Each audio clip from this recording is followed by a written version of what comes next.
వెంకటేశ్వరరావు స్వరం అజరామజరం అని ఆయన ఆలపించిన భగవద్గీత నేటికి ప్రతి తెలుగువారింట వినబడుతూ ఉంటుందని ఎమ్మెల్సీ డాక్టర్ సిపాయి సుబ్రహ్మణ్యం అన్నారు.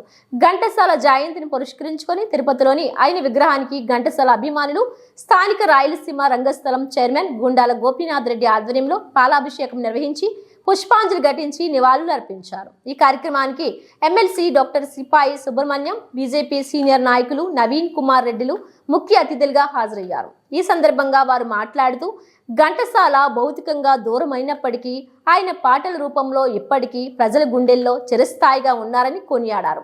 ముఖ్యంగా ఆయన స్వరంతో ఆలపించిన భగవద్గీత ప్రతి తెలుగువారి ఇంట నేటికి వినబడుతుందని పేర్కొన్నారు. తెలుగు భాష ఉన్నంతకాలం ఘంటసాల పేరు కూడా చిరస్థాయిగా ఉంటుందని చెప్పారు. ఈ కార్యక్రమంలో ఎమ్మెల్సీ డాక్టర్ సిపాయి సుబ్రహ్మణ్యం, బీజేపీ నాయకులు నవీన్ కుమార్ రెడ్డి, రాయలసీమ రంగస్థలి చైర్మన్ గుండాల గోపీనాథ్, ఘంటసాల గానపీఠం విజయ్ కుమార్, ప్రముఖ గాయకులు డాక్టర్ సోము ఉమాపతి, రాయలసీమ రంగస్థలి ప్రతినిధులు కొట్టే సుబ్రహ్మణ్యం రెడ్డి తదితరులు పాల్గొన్నారు.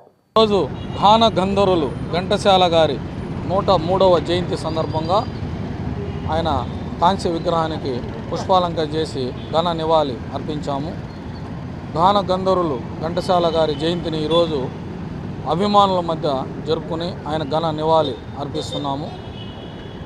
ఘంటసాల గారి పాటలు వింటుంటే ఎంతో మధురాతి మధురంగా హాయిగా ఉంటుంది. ఈ ఘంటసాల గారు వెంకటేశ్వర స్వామి సుప్రభాతం కానీ, ఏకాంతం కానీ, ఏకాంత సేవ కానీ, భగవద్గీత కానీ పాటలు పాడి మనకి ఎంతో ఉదయం నిద్రలేసినప్పటి నుంచి రాత్రి వరకు ఆయన పాటలు వింటుంటే ఎంతో మధురాతి మధురంగా ఉంటుంది. నభూతో నవభవిష్యత్తుగా ఉంటుంది. ఏ తరంకైనా ఘంటసాల గారే గాన గంధర్వులు. సూర్యచంద్రులు ఉన్నంత వరకు ఆయన పాటలు ఎప్పటికీ సజీవంగానే ఉంటాయి. అలాంటి గాన గంధర్వుని జయంతిని ఈరోజు జరుపుకొని ఆయన ఘన నివాళి అర్పిస్తూ, అలాగే మన తిరుపతి ఘంటసాలగా పేరు పొందిన సోము ఉమాపతి గారిని ఈరోజు ఘనంగా సత్కరించుకొని ఆయనకు ధన్యవాదాలు తెలియజేస్తాం. నాటికి నేటికి ఇప్పటికైనా స్థిర సంగీత గాయకుడు అని పేరుగాంచినటువంటి ఘంటసాల గారి గొంతు వింటే చాలు మన ఒళ్ళంతా పులకరిస్తుంది.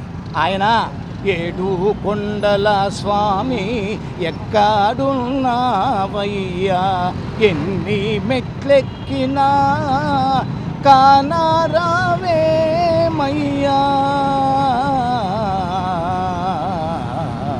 అని పాడిన ఆ యొక్క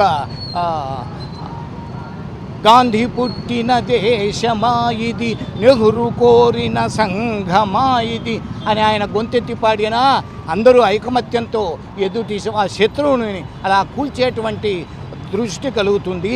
అలాగే ఊహలు గుసగుసలాడే నా హృదయము ఊగిసలాడే అటువంటి పాటలు పాడినా అందరి హృదయాలలో అలా చక్కగా ప్రేమ ఉదయిస్తుంది. ఇలా ఎన్నో పాటలు పాడినటువంటి ఆయన ఖచ్చితంగా కలకాలం చిరస్మరణీయుడు. ఇది సత్యం సత్యం సత్యం.